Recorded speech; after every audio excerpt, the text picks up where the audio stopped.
Hi everyone, I'm Paul Reynolds, a family nurse practitioner at Daily Apple Clinic. This video is part of an ongoing series of health tips and ideas, including various journal articles and medical studies that we may have been reviewing and found interesting.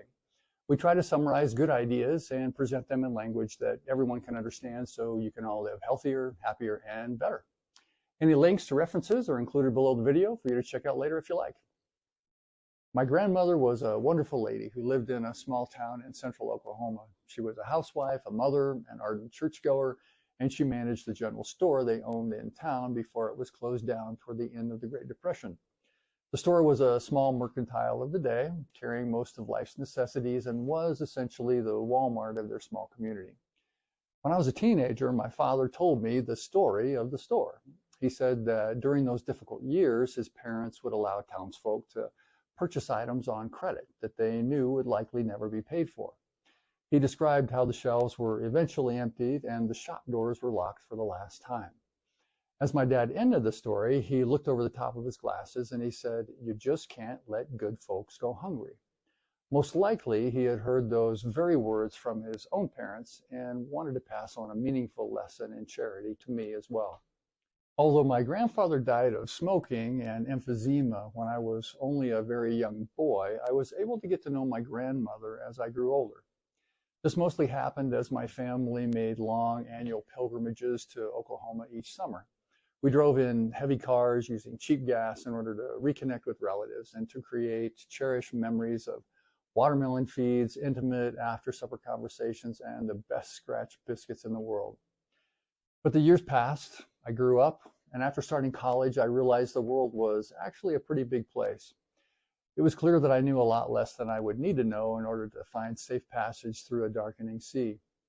The voices around me had become unfamiliar, and I wondered who could help. Since I had always valued my grandmother's wisdom, I hoped she might have some answers. I also knew her life was coming to a close, and I didn't want to miss the opportunity to hear what she might have to say. So I wrote her a letter telling her I was feeling unsure about how to find my way. I simply asked her what she thought were the most important things I needed to know in life. A couple of weeks later, I received a letter back. In it, she said, "Just do your best and always be true to your word." And I think that was some pretty good advice. Here at Daily Apple Clinic, we believe we can do no less than honor one another by being true to our word and waking up every day with the intention of being even better than the day before. We try to accept our human shortcomings and know that if we want to truly make a difference in the world, we can't just give lip service to the things we believe in. Instead, we aim to live and breathe our ideals in order to create change in ourselves and in the world around us. And the truth is, we really don't have any other choice. We can only look to ourselves to be the people we want to be. Life always puts us in the driver's seat. Our families, our communities, and our country are built on very basic but very solid principles.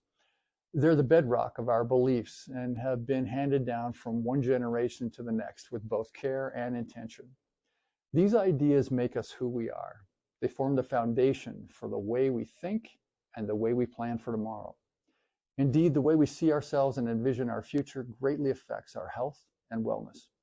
So today, we hope you'll take a few moments to thankfully and fondly remember the lessons you have been given, how they have brought you to today and kept you in good health.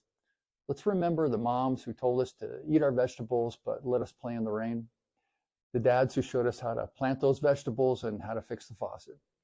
Let's remember the grandparents, the caring friends, and the mentors who took the time to hear our stories, delighted in our joy, and helped us each realize and clarify our unique sense of purpose.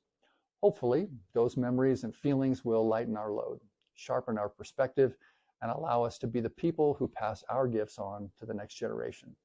Wishing you all good health, be well, and take good care. If you're watching this on your favorite social media channel, please hit the like button if you enjoyed the content, and we always encourage you to share this with friends and family if you think they would find it interesting or useful. Thanks very much. This is Paul Reynolds at Daily Apple Clinic, signing off. We'll talk to you later.